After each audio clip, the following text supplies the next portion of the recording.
todos juntos lo pusimos a soñar. Son las 7:45 de la mañana. Un nuevo día empieza para mí, con mi rutina de siempre. Me tomo un buen café mientras leo las noticias. Después de tantos años, las noticias no siguen siendo mejores que cuando era pequeña. En el periódico puedo leer que el alumnado gitano deja los estudios sin acabar secundaria 3 veces más que el conjunto de la población. De esta población son mucho menos las mujeres gitanas las que llegan a la educación académica.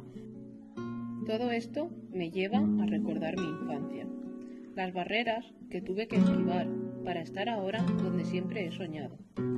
La familia no es consciente de la importancia del estudio.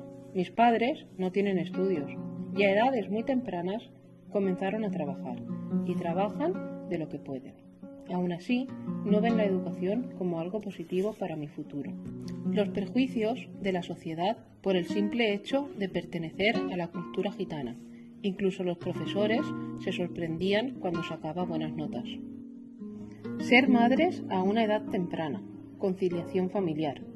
En la cultura gitana nos casamos y somos madres a edades muy tempranas. Por eso nos vemos obligadas a retirarnos pronto del sistema educativo y cuidar tanto de nuestros hijos e hijas y los demás miembros de la familia.